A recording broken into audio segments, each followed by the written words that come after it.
Hey guys, John Lee Dumas here, founder and host of EO Fire, and you're listening to Bravepreneur Parents Academy with Balaji O. Welcome to Bravepreneur Parents Academy, where the world's most inspiring entrepreneurs reveal their most defining childhood moments and share their legacy for raising brave little heroes who will grow up to change the world. And now, he still reads comic books under the blanket at bedtime. Please welcome your host, best-selling author, award-winning speaker, and self-confessed geek dad, Balaji O. You know, like the hotel in Vegas? Yeah, no, that's really his name. Balaji O.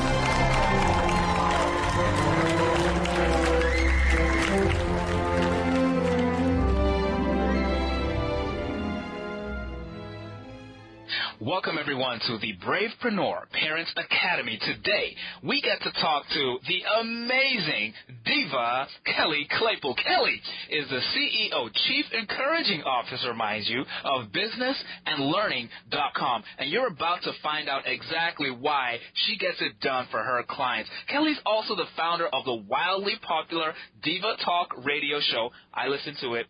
Don't get mad. I'll explain. She's a national speaker. She's a nationally sought-after business coach. And yes, she's a diva. We're going to talk about that four-letter word in a minute.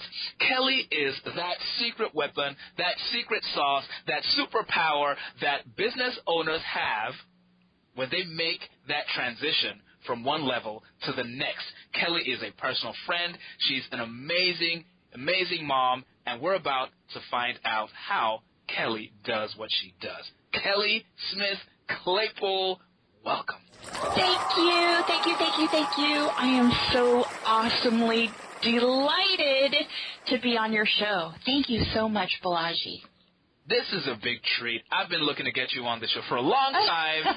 You're a busy lady. You're hard to catch up with, but thank you for making the time. Listen, you have a lot of value to deliver. You've been so invaluable to me as a business person, as a lot of other business owners as well. But before we get to the business, Kelli, what is a diva? You have Diva Talk Radio. Your community are divas. You have the moniker diva yourself.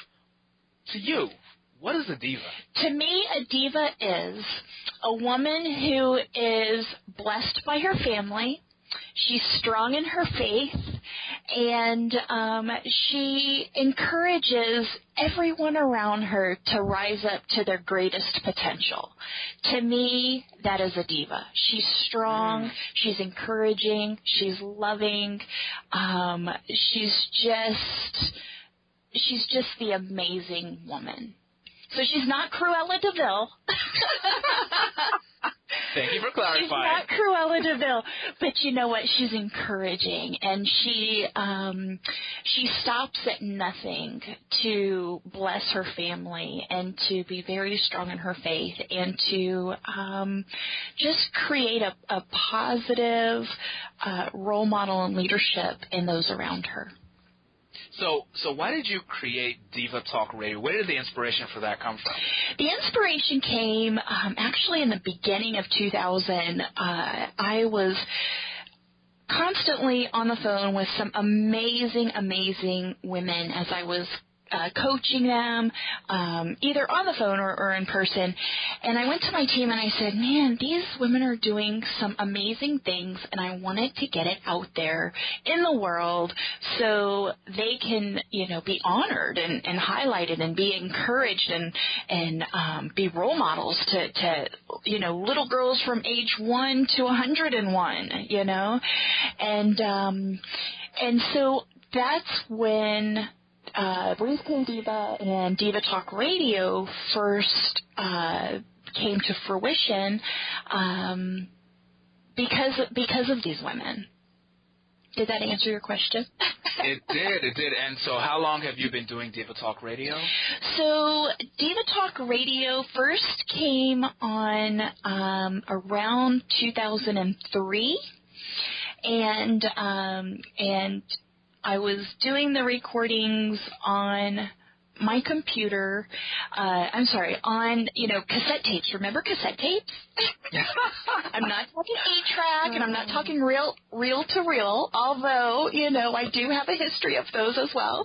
But yeah, so I would record them on my little cassette recorder, and they would be at my office, and anybody could take them and so forth. And then right around 2005, 2006, we actually went online, and we did TalkShoe and Blog Talk Radio, and and those kind of things. Okay, that's very cool. You've done amazingly well with Diva Talk Radio. But one of the topics that I know you help a lot of your divas with, as well as some of us divos. That's right. A lot of guys. You're a divo. Yeah. That's right. There are a lot of guys that follow Kelli's amazing teaching. You help a lot with systems and processes.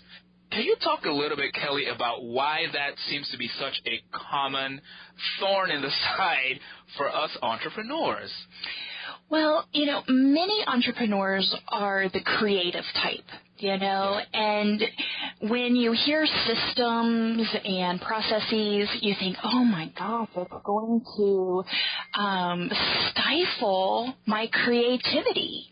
And actually it doesn't. It actually allows you to be more creative because you have systems in place. Things are done in a systematic process so that way nothing slips through the cracks, so it allows you to be more creative. What are some of the more common systems that entrepreneurs don't have in place, or maybe they're doing those things but they haven't documented the process? What are some of the common ones that we need to watch out for and maybe implement? So I would think some time management strategies would be the most effective. I'm a very much of a stickler when it comes to scheduling everything. If it's not on my calendar, it's not going to get done. So, and that's, for everything. If it's not there, it's not going to get done. I'm not going to show up. I am a self-proclaimed procrastinator. So everything has to be on my calendar. Even time with my family. When my kids were growing up, when my kids were growing up, I have 3 kids. I had one that was in dance class, and I had one that was travel softball, and my son was a football player, and I was I was president of the PTA. Wow. And I was a classroom mom, and so I was constantly, and I was growing a very successful business, and so I was going in so many different directions. So I had to keep a calendar. I use Google Calendar, and as well as a physical calendar. I'm still one of the old school. I like to write things down. But I do use Google Calendar. I share it with my team members so that way they can see what I'm doing and where I'm going and where I'm going to be. And I do have specific times throughout the day where they can schedule impromptu appointments if needed. But having a very good time management system allows you to achieve the most out of your day. One of the things that I do is to chunk together your tasks.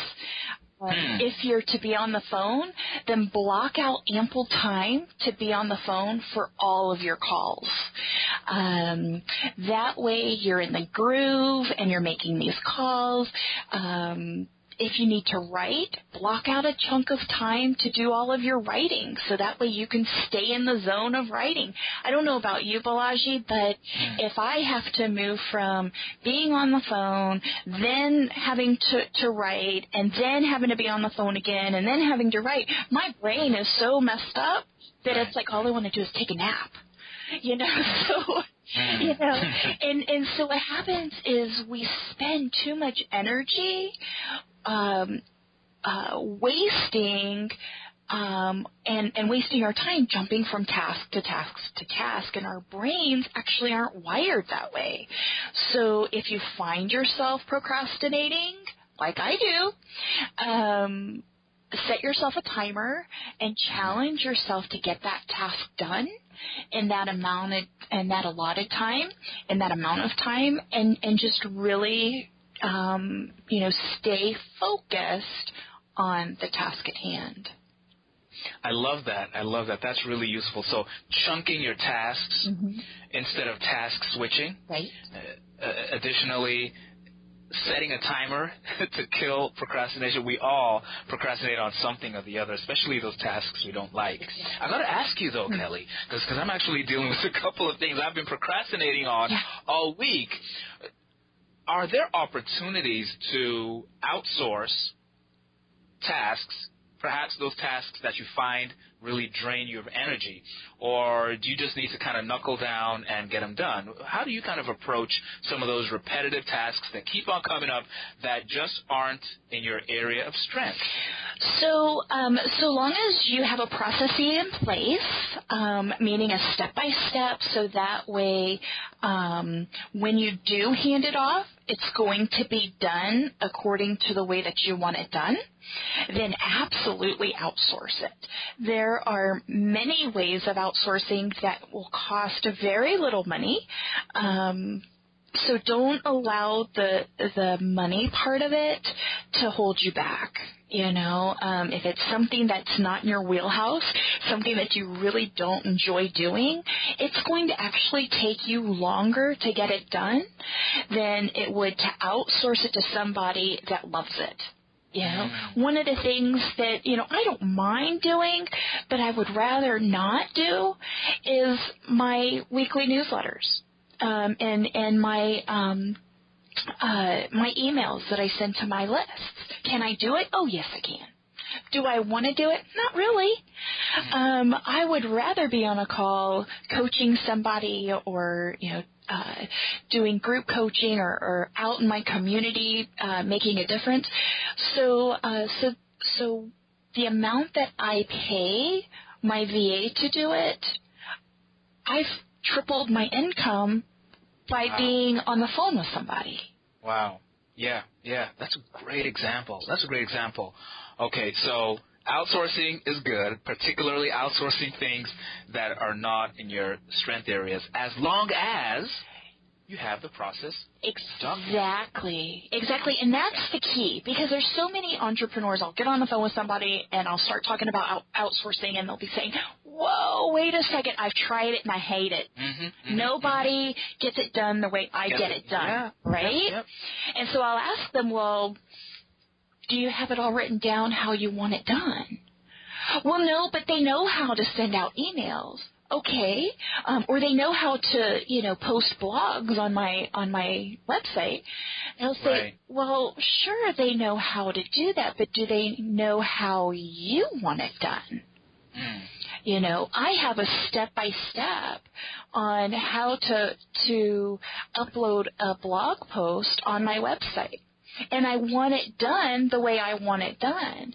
But Balaji, if I say, hey, I want you to, upload this post on my website, here it is, you're going to upload it the way that you know how to.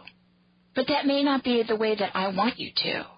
Just because you know how to and you're solely capable of getting it done, I may get frustrated that you didn't do it my way. But the thing is I didn't show you or tell you how to do it my way. Right. And so if I have a system, if I have a process, so that way I can say, here, Balaji, I want you to upload this blog post to my website, and here's the step-by-step. Then you're going to know, okay, well, listen, this is how she wants her images. These are the keywords that she wants. This is how she wants her signature. This is where she wants her signature. This is how she's going, what category it's going to go into. So that way the sidebar, widgets, the proper sidebar widgets are there, and so forth. So what I'm doing now is I am actually setting you up to succeed in helping me. And then we have a wonderful working relationship. That is great. That is amazing. Right on point.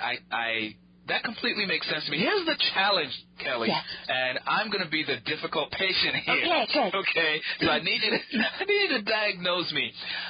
That makes sense to me. My challenge in my business is that I tell myself, look, the amount of time it would take me to document this whole process and the ins and the outs and the nuances, I could have done this task and 2 others in that time. And I know that's not rational.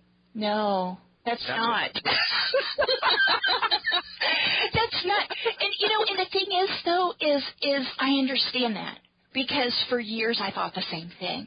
Well, if I'm going to have to document everything, I might as well just do it myself, right? Oh. So what you're doing is you're stifling your growth.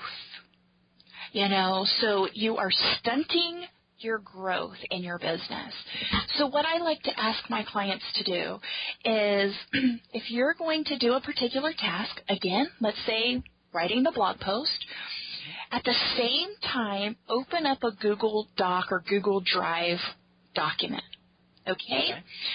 And list everything that you do. Number 1, sign into the back office of my website, www.whatever,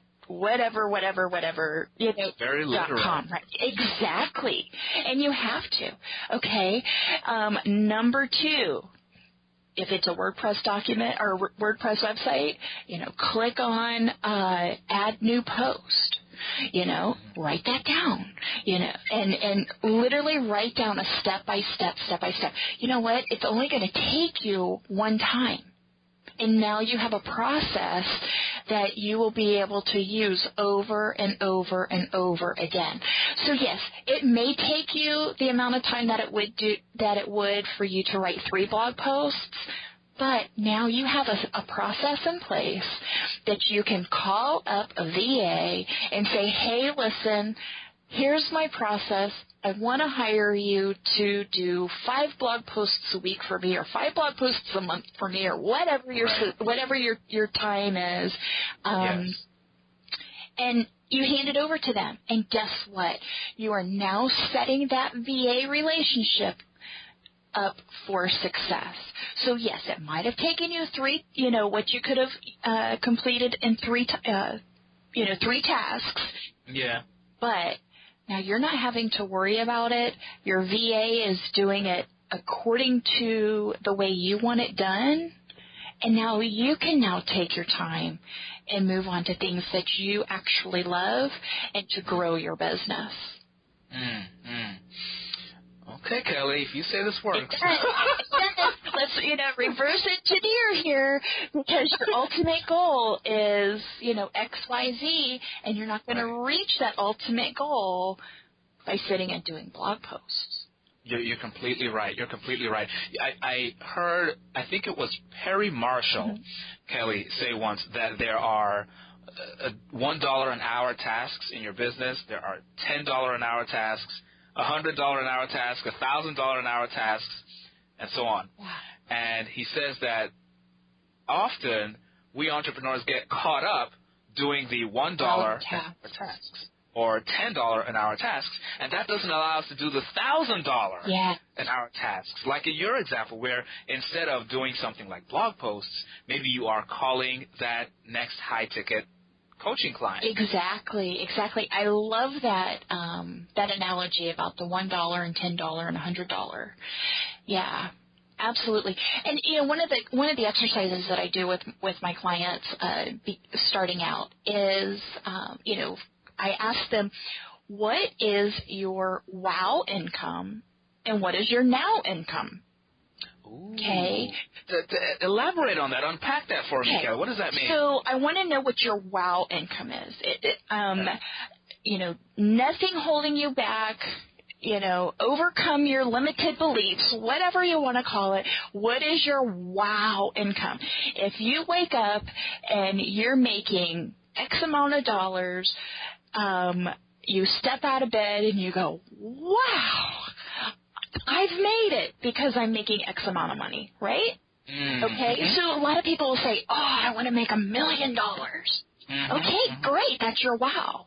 But what's your now income? Well, I'm making, $2,000 a month. Okay. Right. So, I'll say, okay.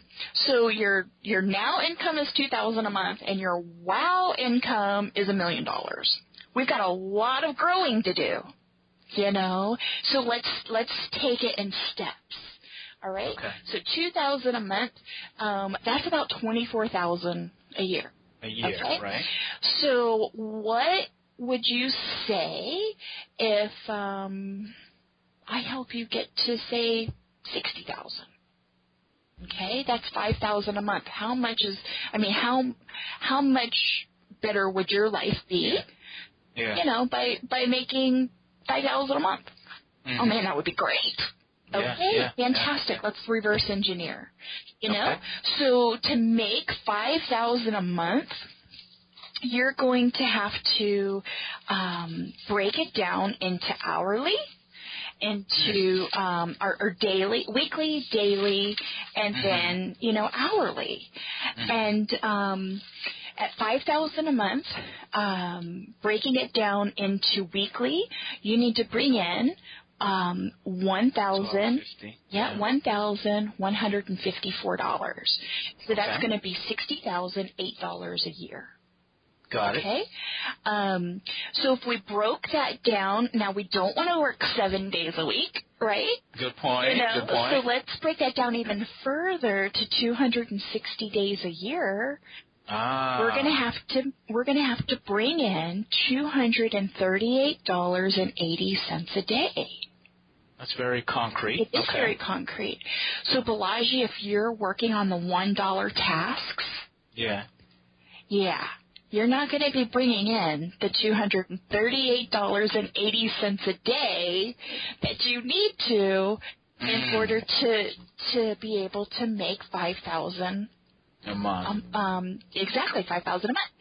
So, what are some things that we can do to bring in or to make the $230.80 a day? A day. Okay?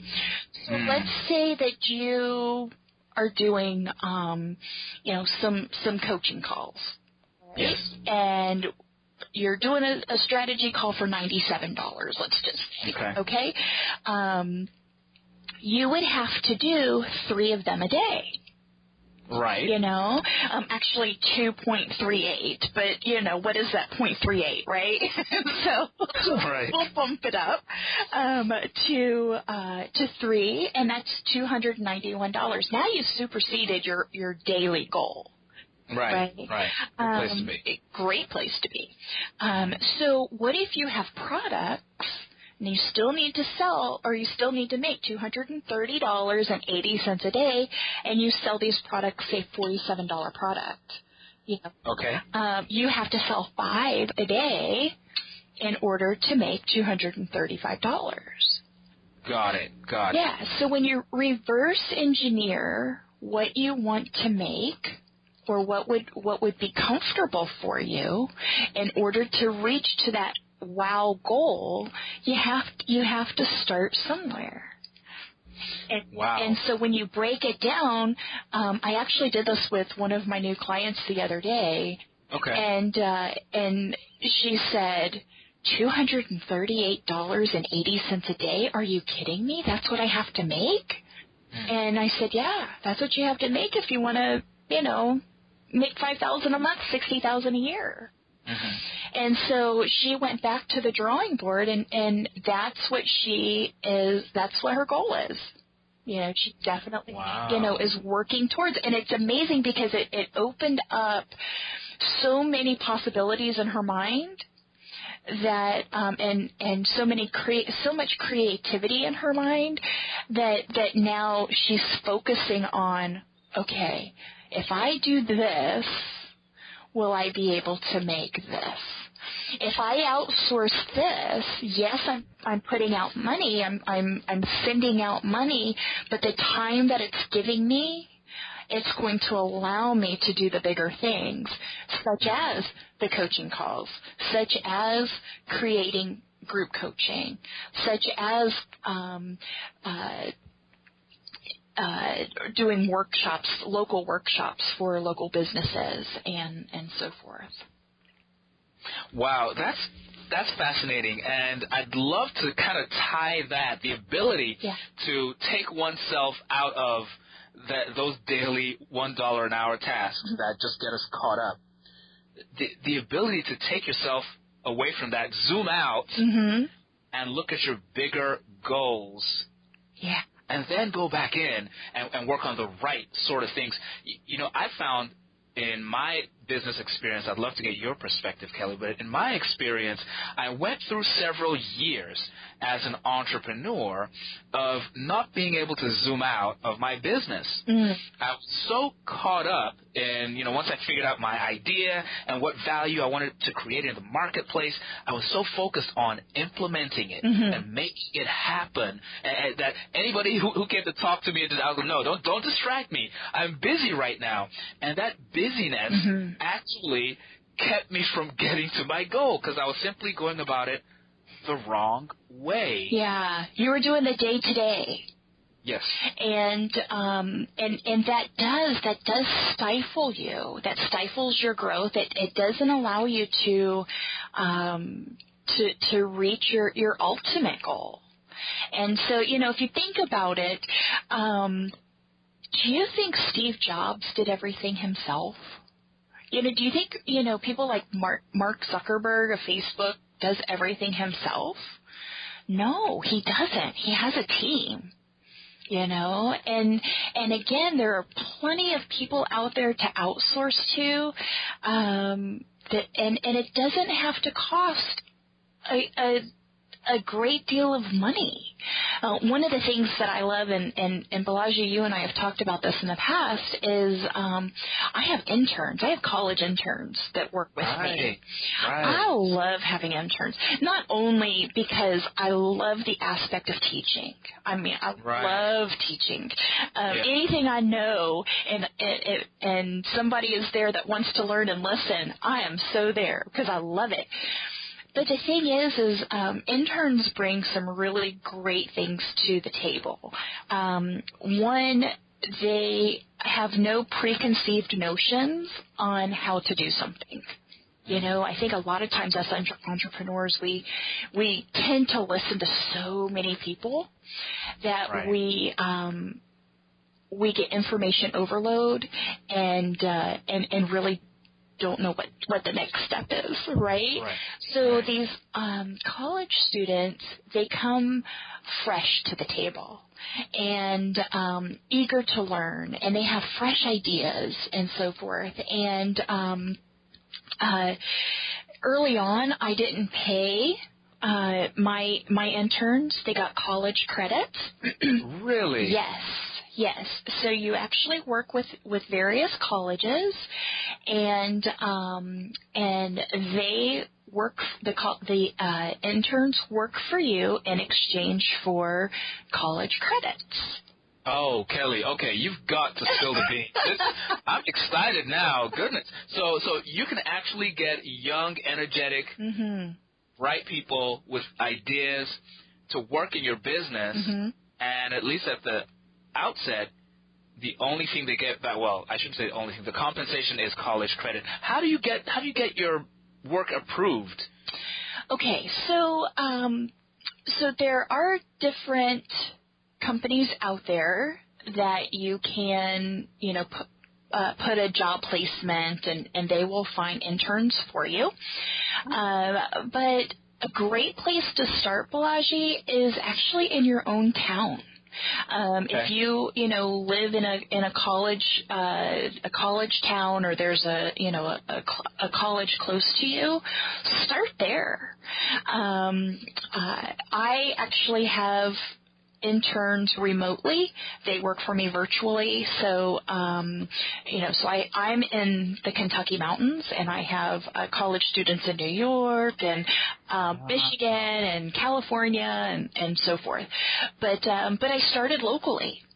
So, most colleges have broadcasting classes, degrees, journalism, entrepreneurship. So whatever you're wanting help with, graphic design, that kind of thing, talk to your college and say, hey, listen, I have this business, and I would really love to have some of your students internship with me, and in exchange I will teach them the latest and greatest of what's out there. If it's web design or graphic design, and teach them how to build WordPress sites or whatever your niche is. Right. And I would love to work with your students. How can we make that happen? And a lot of times they're going to want to see, guess what? Your systems. Again with the systems. Because you know what? With systems in place and processes in place, then you're legit. Otherwise, you're, just somebody off the streets that wants, quote unquote, free help. Right? And you have to be very careful because the government has very strict laws about somebody working for free for you. There's labor laws. And so having interns, you just have to really be careful that you're not replacing a paid position with an intern. So you just have to be very careful about that. But start locally. Online, there is a place called internqueen.com, and Lauren is phenomenal. I know her personally. She's the one that runs it. She actually started it when she was an intern back in college, and so now she goes around to various colleges and universities recruiting interns for corporations and small businesses and so forth. So that's a golden nugget right there, Intern Queen. Excellent. Mm-hmm. I've never heard of that before. Thank you for sharing that. I will definitely check it out. So check that out, internqueen.com. Yes. Kelli, you shared a lot of really exciting things about systems. I want to talk some more about systems with you, but in the limited time that we have, sure, I'd like to maybe talk about the personal side. So you've been an entrepreneur since your kids were young. Yes. What was it like for you, especially when the kids were at a younger age? How did you manage to balance all your amazing business achievements with being a mom? Going back to what I said, is I'm very, very strict about having a schedule. That is so important. Because I owned my own businesses, I made it a priority to have, especially when they were really little, to be able to take them to the office. And I had a brick and mortar business, and upstairs, excuse me, it was a 2-story building, and upstairs I made the most awesomest playroom ever. I mean, I had TVs and VCRs. Yes, I'm dating myself, but I had TVs and VCRs and VHS tapes. I mean, imaginable, I had them, right? I also had a nap area. I had a snack area where the kids can come and they could eat as many snacks as they wanted. They had their own refrigerator, and I kept fruits and juices and stuff like that. And and what was really cool is I made it a policy that my employees could also bring their kids to work. And that was huge. That was really huge because, I employed a lot of moms. It was a medical and legal transcription business, and so I employed a lot of moms to come in and do transcription all day. And so it was a bonus to them to be able to bring their kids to work. Right. And what that did for me as a business owner is I rarely had anybody call in sick. Because, if there was a sick kid, I actually had a sick room. Really? Wow. I did. And my medical and legal transcription business was actually right in the middle of a, the medical business community. So so 9 times out of 10, the pediatricians or whatever were close by to the office, and that was important to me. I really wanted the folks that worked with me to be able to spend the day with their children, as well as getting work done and being paid a very good salary. That's fantastic. That's fantastic. You really did a lot for your employees to get that work-life balance. But I'm curious to know, Kelli, maybe you can share with us maybe one big temporary setback or defeat that you feel you've had along the way as a mom. My big defeat. I guess I would say my big defeat. That's a really good one. I guess early on in being a parent, I worked hard. I worked a lot of hours, and I missed out. My firstborn, bless her heart, and how she grew up to be an awesome young lady. I tell you, I don't know about you, Balaji, but I never got the parenting manuals when I had my kids. I think Kinko's ran out of paper or whatever, But I missed out because I was too busy making money. I worked long hours, made the nice income, but at the expense of missing the early years of my oldest daughter. That changed when I was pregnant with my second child and was put on medical bed rest. Wow. So it forced me to, I guess, be full on as a parent. And while money is important and it's the fuel to, keep a family going, it was no longer the main priority. Yeah, that sounds like a big and, temporarily painful breakthrough. Did you have any other breakthroughs or aha moments in those years of your kids growing up? Yeah. One of the things that I truly believe in is the principle of abundance. And to me, abundance means having more than enough. Okay? So, when you have more than enough, that gives you the freedom and the capability to give to others, right? And so, throughout raising my kids, and I love sharing this story, but throughout raising my kids, I taught them the power of giving. When we would be at restaurants, we would come together as a family and we'd look around the restaurant, and together we would pick another table, whether it be a family, a couple, or what have you, and anonymously pay for their meals. For their meal. Yeah. And, I remember the kids being very little and getting all excited to do that. And we would call our server over and say, okay, so see that table over there? And we want to pay for their meal, but we want to do it anonymously. We don't want them to know whatsoever that we're doing it. We just want to bless them. And my kids, they would get, scrouched down in their seat and just start giggling. It's everything. Oh my God. When the table or the family or the couple or whatever would find out, and they would literally be looking around the restaurant. Right. Who's paying for our meal? What?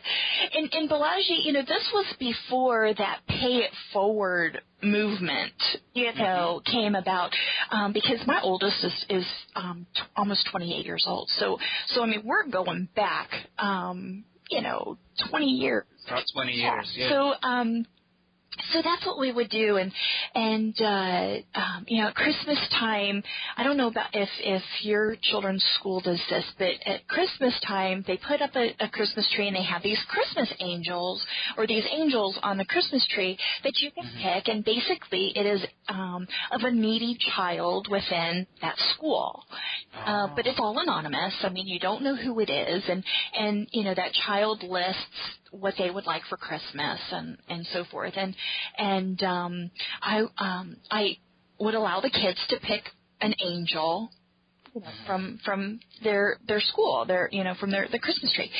And I would always go to the administration and say, hey, listen, this is who we picked, number 43, because that's how they would determine of the child. There was a number. I would really like to know, how many people are in their family? Is it mom and dad? Is it just mom? Is it grandma? Is it aunt? Do they have siblings? Because we wanted to actually buy for the whole family and not just that child. So, we would always get the information. Again, it was completely anonymous. I mean, we never knew who the child was or the family was. And so together as a family, we would go out and purchase things for the families. And I would always ask my kids, okay, what is one thing that you really, really, really, really want for Christmas? And they would tell me, and I'll say, okay, do you think that child that you picked would want that for Christmas as well? And, 9 times out of 10, they would say, well, yes. And so I would ask them, then would you gift that child your gift, for them to have? And my kids would say yes. So, I remember one time my son wanted Heelys. I don't know if you remember Heelys, but they were shoes that had the skates, Oh, yeah, of course. Yeah. Little button and, the wheels pop down and, skate, but they could also be sneakers. Spencer really wanted a pair of Heelys. And I told him, I said, Mom's going to buy you Heelys for Christmas, but would you give the child that you pick, would you give him your Heelys? And he would. So let me clarify here, Kelly. You're buying a pair of Heelys for Spencer. Yes. And then buying a pair of Heelys for the needy child. Well, Spencer ended up getting the Heelys for Christmas, but I really wanted Spencer to understand the principle of giving. So I told him, Spencer, I'm going to buy you Heelys for Christmas. Yeah. Could you take those Heelys and give it to this young boy that you picked on the Christmas, your Christmas angel? This is the thing that Spencer most wanted. Mm-hmm. We're not talking about gently used toys. Exactly. We're talking about the thing he wants for Christmas. Yes, that's on the top of his Christmas list. I'm just trying to understand here. Yeah. And you're asking him if he will give that away. Yes. How did this turn out? All 3 of my kids always gave them away. Oh, come on. For real? For real. For real. Because you know what? From a very, very, very small age, I taught my kids the power of giving. And to this day, 27, 23, 18, they are 3 amazing, wonderful, giving adults. Wow. Yeah. Were they the ones that, in preschool would fight over toys? Of course. Right? They're babies. But I believe that us as parents, we need to create opportunities of learning and opportunities of giving, so that way we can teach our kids that, as they grow older, they at their core value, they want to be givers. Because they know that by blessing others, it's going to come back to them, 100-fold, right? Wow. That's amazing, and that's something that I could see an adult kind of conceptualizing and agreeing to do. The fact that you were able to get your kids to do that and to willingly, not grudgingly, do it is truly amazing. Well, the thing is they also saw me doing it. I wasn't just the kind of parent that would say, Spencer, you have to do this. I would show Spencer that I'm doing this and why I'm doing this. And then when I would go to him and say, hey, Spencer, I would like for you to think about this. I would like for you to consider giving this young boy your Heelys. Because he saw me being very generous, and he saw me, blessing others. It came natural to him. It became part of his core value. That's fantastic. I love that. I love that. I have to say, I have 3 kids that do not have the entitlement issue. And it has really made them unbelievable. They are generous givers of their time, of their money, of their encouragement, and man, that's what makes me a proud mama.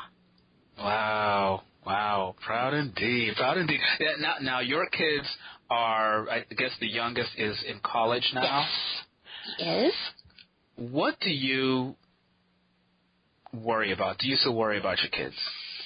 What do I worry about? Because they're grown, I'm still their mama. Right? And I think what I worry about most is their well-being. How are they taking care of themselves? My daughters are grown. They live on their own. They have great jobs. They're in wonderful, healthy relationships. They are healthy, and they're really, truly living their best lives. My son, we were just talking about him. He's a college student, and he's working hard to accomplish his goals of becoming an orthopedic surgeon, Wow. And, but I still worry about them. Spencer calls me numerous times a day, which I love. Your mama's boy. And right now he's struggling with history. And he's like, Mom, I'm just, I do really great in the class, but I get to my exams and I freeze up. So that worries me, what can I do to, have him overcome whatever obstacle it is that, he freezes up when he has exams. So, Brandy, she's 27, will be 28 soon. And, she works in a dentist's office, and she's doing her thing, absolutely doing her thing, and she loves to travel. And so when she's out of the country, man, I'm just freaking out. Is she okay? And she her and her boyfriend, they love to hike, in the back country of these different various countries, and off the beaten path, yeah, rest area, and and so I worry, how's their safety? 9 times out of 10 they don't really speak the language, so are they safe? So I think we always worry about our kids, no matter if they're 5 or 55, I think. Kelli, one thing that I've observed in talking to you over the years is that you seem to have been very intentional about raising your kids into independent adults, and maybe not sweating every single little thing that they might do. I mean, is that about accurate? That is so accurate. That is so accurate, and I'll tell you a quick story. And I know we're running low on time, but I'll tell you a quick story. I totally believe in don't sweat the small stuff. My Brittany, she's my middle child, 23. She went through various stages. Bless her heart. I don't know if it's the middle child syndrome or whatever. I don't know. But I never knew, what phase she would be in, when she came home from school. And she went through the Gothic stage, and she has beautiful, beautiful blonde hair. I mean, almost white hair. It's gorgeous. It's natural. And women spend thousands of dollars to get it so beautiful. She has it naturally. And one day she came home from school and her hair was jet black. And it was like, whoa. And she had the really thick black eyeliner and the black lipstick and black fingernail polish. And, and I could have taken the stance of, oh, heck no, that ain't happening in my house, or I could allow her the freedom to make choices so that way she can grow into a respectable and independent adult, one that is able to think for herself and develop solid decision-making skills, So I sat her down and I said, wow, I said, your hair's black. Okay, and I'm a brunette, my hair's not black, but it's pretty dark. And, I said, you wanted to be just like Mom, right? So, I didn't criticize her for having black hair. I did tell her that the black lipstick had to go. That was just one thing that just totally had to go. But I also said, listen, if you're, going through the goth stage, that's fine.